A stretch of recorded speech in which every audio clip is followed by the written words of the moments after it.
This has been the craziest year of my life. It's been a roller coaster of change and emotion. I've lost a grandparent. I have gotten engaged. I've moved across the country twice. I quit my corporate career making $100,000 a year to be a stay-at-home wife. I got married. I found out I have a severe case of scoliosis and need to wear a back brace for the next year plus. And somewhere in all of this, I realized that I want to have kids after all, which is a totally new thought to me. So long story short, this year has been full of growth, of change, and certainly of reflection, which is why I'm here today making this YouTube video, 27 life lessons I've learned by 27. And as a trigger warning, I'm going to be giving you guys some more emotion and a little more sentimentality than I usually do. And I also will not be sugarcoating things. So if you don't want to hear some honest truths from me, then do not stick around. Please do not leave mean comments. Just click away now. Otherwise, let's talk about it. Okay, this is one I feel so strongly about, and I think a lot of grown adults have not quite figured this one out somehow. And that is that there comes a point in your adult life where your parents stop being your caretakers. That is not your mommy, that is not your daddy anymore. That is your mother and father. These are the people who raised you, who are now people on their own. They have their own lives, their own things going on, and you need to treat them like peers, like friends, and not like your caregivers. It's absurd to me how many people still have all of these expectations of their parents. And I'm sitting there watching it like, your mother is 65. Why do you expect her to be taking care of your kids? They're your children. There comes a point even further than this where not only do your parents stop being your caregivers, but you become their caregivers. They start needing more help from you. And I think as somebody's child, especially if they were a good parent and they gave you love, it is your duty to return that favor to them. And in today's society, I think we've become a little disconnected and a little detached. And so I always say that one of the most respectable things in a person is when they really take care of their parents. And that is a green flag. Okay. That is a really big green flag if you are dating. How does a person treat their parents? Okay. Second, my mantra this year has been, the comfort zone is not a place you are meant to lay foundations. I heard this in a hot yoga class and it has absolutely stuck with me and is like deep in my psyche now because I try and do hard things as much as possible. That is where growth happens, and the change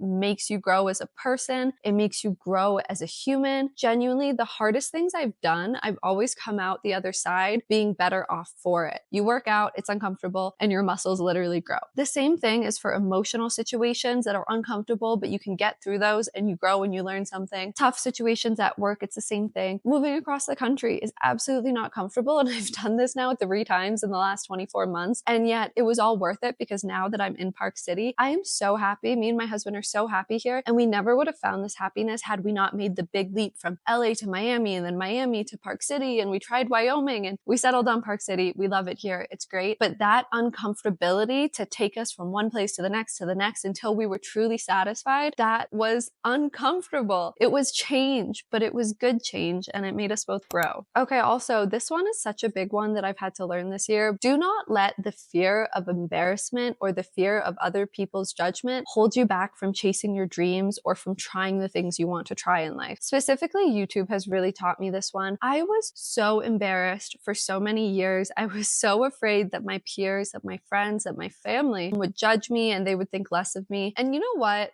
I was dang wrong. Not one single person from back home or any of my friends here or any of my family has said one negative thing. They're always so interested, so supportive, and so nice. And so I spent years wanting to start a YouTube channel and not doing it because of embarrassment and fear of judgment that was never even going to happen. What a waste of my time stressing over something that was just not an issue. Another great way to think about this too is think about how much you think of yourself in the day-to-day. Like in my brain, and I'm sure you guys are similar, but in my brain, I'm thinking about on a daily basis, what am I cooking for lunch or dinner? What groceries do I need to pick up? What errands do I need to run? Am I doing the laundry today? Like taking care of the house things. Oh, I need to call my mother. I need to call my girlfriend. I need to do this. I need to do that. Have I XYZ? And it goes on and on. But you realize that all of those things are me-centric, and not in a bad way. Like I am autonomous. I'm responsible for myself. So of course I'm thinking about things on my to-do list. When you start applying that to every single person, my husband thinks about himself way more than he thinks about anybody else, including me, and that's the way it should be. So does my mom, my sister, my friend. Every single person I've ever interacted with has a me-centric brain, and that is totally normal. That is human psychology. That's how it should be. So my point is, I spend so little time in my day-to-day thinking about other people, let alone judging other people or thinking about embarrassing things other people have done. Heck, I can tell you 27 embarrassing things that I've done throughout my life, but I can't think of one embarrassing thing that any of my friends or family has done. Stop and think about that. Like, we do not think about other people the way we think other people think about us. So let that be very freeing for you. Nobody thinks about you. Okay, 4, and this one is so important in today's day and age. You have to have a budget and a financial plan, and you need to stick to it. There is absolutely no excuse to be financially illiterate in the age of YouTube. I'm not saying this to be mean or to critique your choices, but you are playing life on hard mode if you are not saving money, if you are not investing. And I understand unexpected expenses and things pop up that you need to pay for. That's okay. Get back to your budget after. If you don't do this, you're setting yourself up to have difficulty in retirement. And I think we all know somebody who is struggling financially as they are older, and it is so sad and so stressful, and they're always full of regret. And so just please, I implore you, do not let this be you. Make good financial choices. My biggest financial regret is not starting to invest earlier. If this is you and you're watching this, this is your sign to start investing, even if it's $50 a month. It gets easier and easier, and it is so addictive when you watch that number go up. On the same topic, unnecessary debt is a voluntary subscription to servitude. Okay, when you are going to college, you have to do an ROI calculation and see, if my degree costs me $70,000 over 4 years, will it give me a job that justifies paying back that student loan? And if the answer is not a resounding, overwhelming yes, you have no business getting that degree. It is financially irresponsible of you. This applies to buying the expensive car on debt. That is dumb too. It is way too expensive in this day and age to be making poor financial choices, especially when we're young. The same applies to going into credit card debt, buying clothing, or buying anything like this. It's just not worth it. You're leveraging your future for the now, and that is not a good trade-off. And lastly, on this money topic, do not lend money that you cannot afford to gift. I have seen this tear apart families. It happens. You lend your brother money and he doesn't pay you back, and now there's tension. You lend it to your uncle or to your niece or whatever it is, whoever it is. If you cannot afford to lose that money, do not loan it out to friends or family with the expectation you'll get it back in a timely manner or that you'll get it back at all. Please, if you can, move away from your hometown while you're young. You have a safety net in your late teens, early 20s, and even mid 20s to some extent, where you can always go back to your family and to your parents' home, assuming, you have a very normal, traditional upbringing. But that safety net starts to go away as your parents get older and as you get older. You're not moving back home when you're 30 likely, or 35 or 40, or you get the picture. But when you're 25, it's not a big deal if things go south and you moving away from home doesn't work out. So take the risk while you're young, take that plunge, because you're going to grow and learn so much as an individual, especially if it's your first job out of college. Take the job 5 cities over, take the job a state over, a province over. Go experience the world, because it gets harder as you start laying down your roots and your foundations to get up and move. For me personally, I moved away from home right after I graduated school. I moved from Canada to the United States and California. That's where I met my husband, and that was the best life choice I have ever made. I can pinpoint all of my happiness and my success and my contentedness in life down to the decision to leave Canada and to try something new.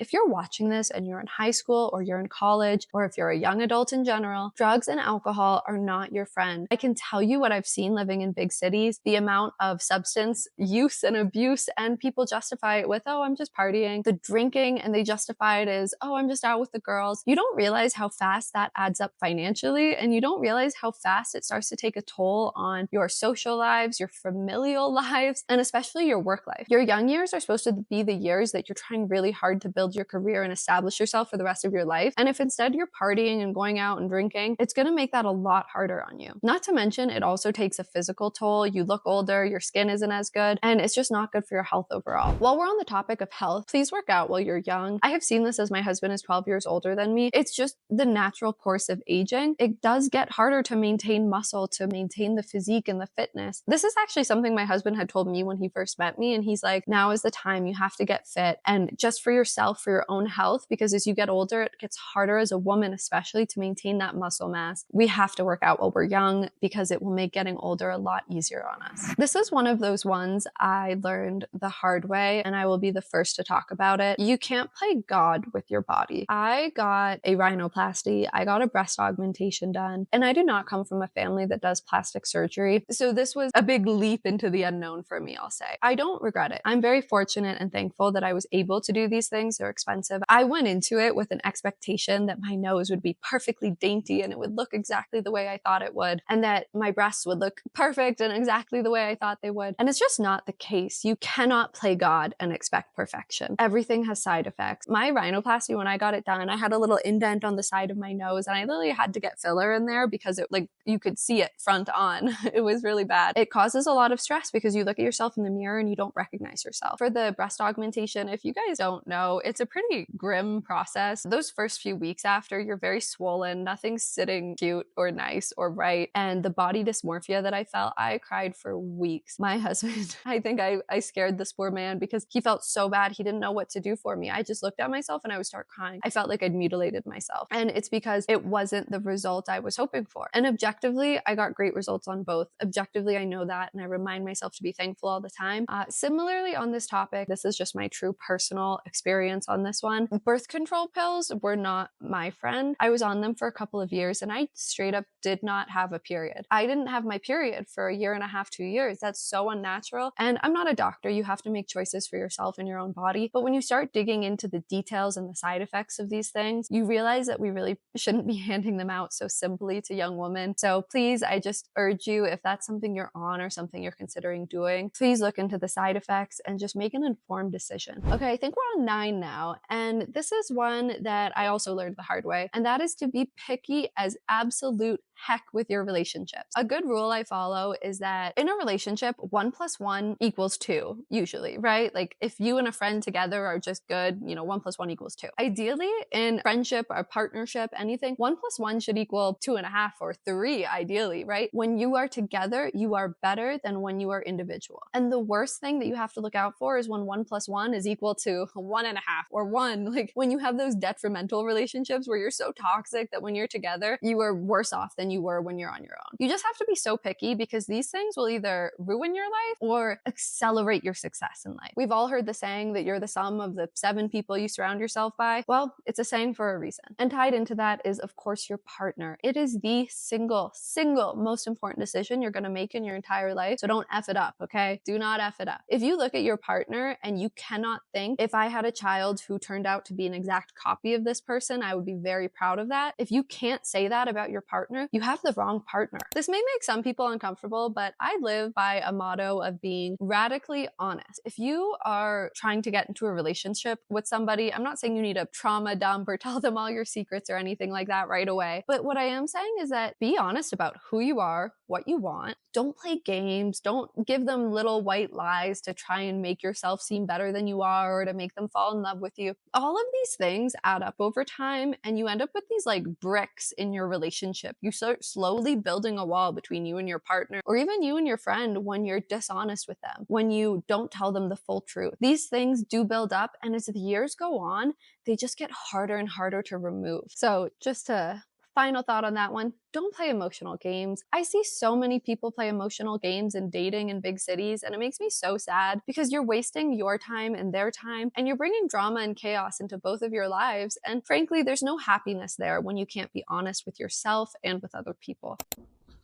Guys, I'm so upset. I just finished recording this video and then my iPhone storage was full. So let's back it up a little bit and do this again.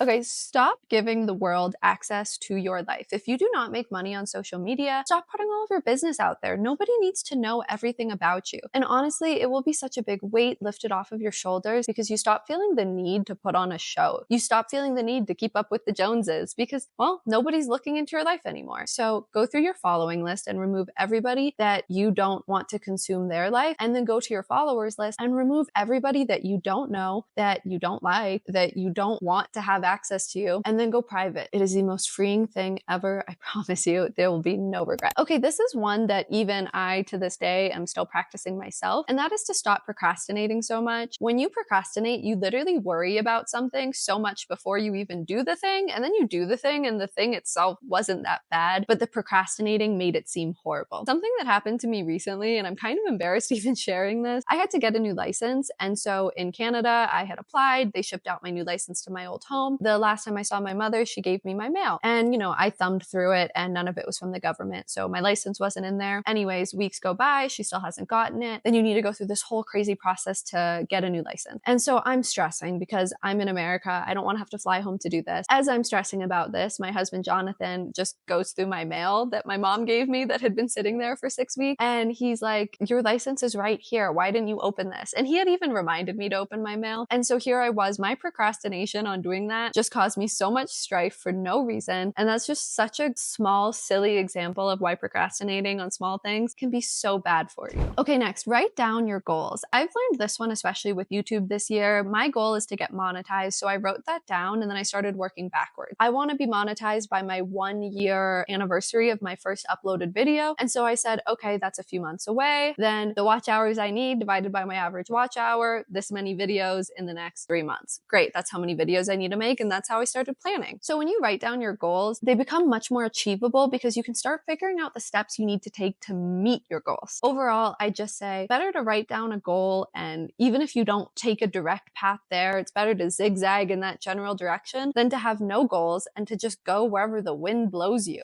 because that's how you end up somewhere you don't want to be and how you end up with lots of regret. All right, I don't mean to be a little depressing, but you will often think in life, it can't happen to me. That bad thing has a 1 in a million chance and it's not going to be me. But the problem is there's 10 million bad things that can happen to you. And so the odds of you being the 1 in a million on one of those 10 million things, it's very high. I learned this year because I found out I have a severe case of scoliosis at 27, and I'm going to have to wear a back brace for at least the next year and likely for the rest of my life on and off to maintain. There's no solution for scoliosis. It's just management and not letting it get worse. But it's basically a promise that I will have back pain forever. So a 1 in a million bad thing happened to me, and nobody in life is guaranteed to only have one bad 1 in a million thing. Now, it's not all depressing because the converse is true too. 1 in a million, but there's 10 million good things that can happen. Part of the reason I started this YouTube channel, because there's so many people who make it big. Why shouldn't I be one? Why can't I be one? I'll be a little delusional and I'll give it a go. And so should you. Go for your goal. See what happens. You never know, because you could be the 1 in a million. And if you try 20 things, your odds increase by 20-fold. So just give it a shot. Another kind of depressing one, but human nature isn't always the best. People are going to be selfish. People are going to do wrong by you. People will steal from you and people will try to scam you. People that I know close in my life that I truly respect have gotten scammed, conned. I know somebody who got involved in a Ponzi scheme accidentally because their financial advisor recommended it. And the financial advisor got scammed as well. Just bad things can happen. You really have to keep your eyes open. You have to keep your wits about you. And especially in this digital age, don't give away too much personal information online. Identity theft is not a joke.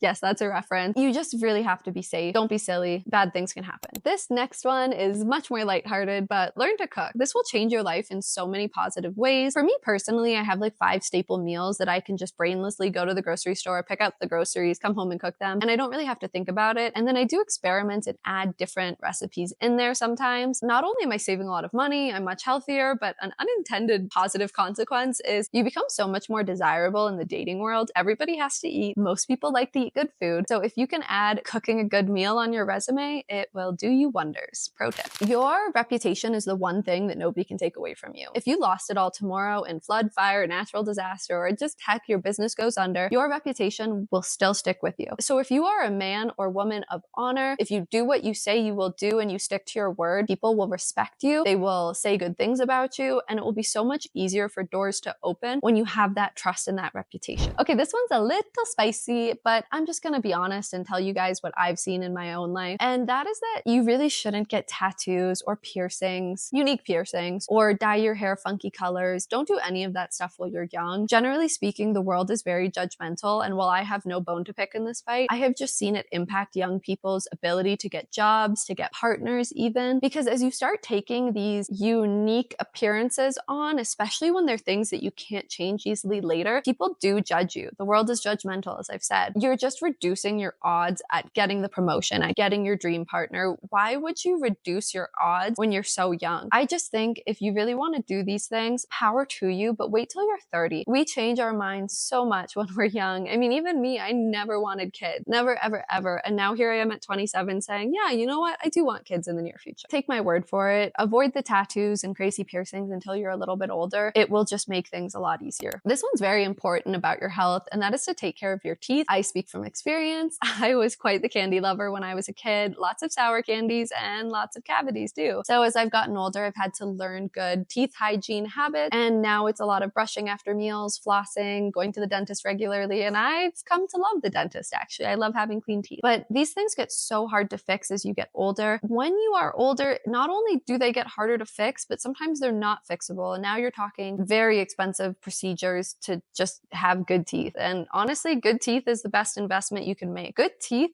make people trust you more. That whole judgmental world, dang it, what can you do? If you don't have great teeth and you can afford the investment, I really do recommend fixing your teeth. You will see how fast people change the way they interact with you. Next, don't stop working out your brain even once you graduate. I did get my degree in mathematics and I was a great student all up until high school, and I was a mediocre student in college. But that being said, I used to be so snappy with quick math or doing math equations in my head. And since I've graduated and stopped working out that muscle, I haven't been nearly as snappy with things. Like I have to kind of take a minute to think about math equations or quick calculations. It's actually on my New Year's resolutions for next year to get better at my math skills again, because it's just so useful in life. Regardless, just don't stop working out your brain when you're done with school. Keep reading the book, keep doing the exercises. Our brains are the one things that we have as we get older, right? It's worth it. This is one that I personally learned and I observe frequently in the world doing well for others, and that is to be your biggest advocate. My personal story here is when I was in college and I was close to graduating, I sent a cold email to a manager at a company that I'd previously interned at, and I essentially had said, hi, my name is,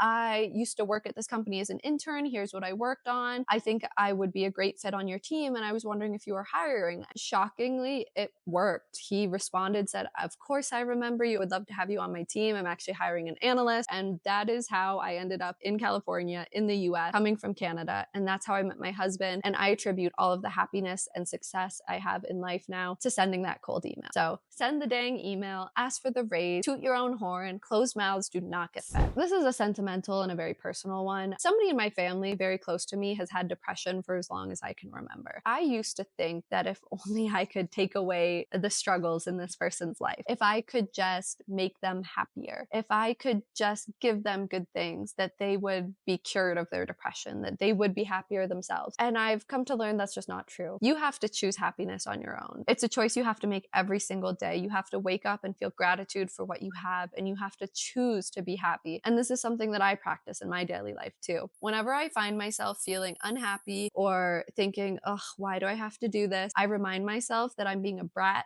I'm so fortunate in this world, and I'm so thankful to be alive and to live the life that I live. I think a billion people would happily change places with me, and so I just don't let those thoughts into my brain. Again, happiness is a choice. Make that choice. Take photos, take videos, record your thoughts in a journal. Whatever it is, just document your life. It goes by so fast, and the people we love leave us very fast, whether unexpected or not. I mentioned it, but I lost a grandparent this year, and I wish I had more photos. I wish I had more videos. I will never feel embarrassed again being the person clicking the photo, the iPhone. I don't care if the old man is saying, oh, kids these days. Yeah, I'm the kid these days who wants photos when I'm older. I even look back at photos just 5 years ago of me and my mom, and we both look so young, and just those are such treasured memories that honestly, without the photos, I wouldn't even remember the day. I mean, memory is so fleeting. So just document everything. And while we're talking about that, you can't stop time. It just keeps happening. It just keeps coming. So enjoy every moment of it. Tell people you love them. Call your mom, call your brother, call your dad, call all your friends, tell them you love them, and just enjoy life. Try to live a life that you don't regret. Try and do the things that you want to do. Achieve your goals. We all know the grandparent, the aunt, the uncle, the older person in our life who is full of regret and sadness and bitterness at the things they didn't do. I personally think that all of our life goals should just be to live a life that we will not regret when we're 80. And this next one has done me worlds of favors in my life, and that is learning to be a chameleon. What I mean by that is learn to blend into whatever room or social setting you are in. And I don't mean lie, and I don't mean pretend to be somebody you're not, but observe the social cues around you, mimic those. You know, when you're in a room with new people, or especially at a work event, just observe the room, mimic those habits, and blend in. It will make you more likable, more trustable, and it will get you much further in life. Okay, and lastly, but of course not least, you're gonna mess up. You're gonna mess up a lot. You're gonna mess up hard, and sometimes you're gonna hurt people you love and that you really care about. This is normal. It's part of being human. It does suck. All that you can do about it is learn from your experiences and don't do the same mess up twice. This is how we grow. We touch the hot stove and learn that that's hot and never do it again. The same thing with emotional hurt in relationships, with business relationships, with anything. Learn from your mistakes, and very importantly too, learn how to apologize and mean it. This will change your relationships and will allow you to grow as a person much faster. All right, thank you so much for watching this video if you made it this far. I know this was a long one, but I just had a lot to say. This video has been on my mind for quite a while. It's been sitting in my notes app. And you know, it's a bit of a heavier video, so I was just waiting for the right time to record it. So that all being said, I hope that you guys took something away from it, that you learned something, or at least that you found it interesting. And if you did enjoy this video, please consider giving it a like because it really helps out my channel. Or if you're interested in more of me, please subscribe. Otherwise, I'm gonna catch you cuties next time, and I hope you have a wonderful day.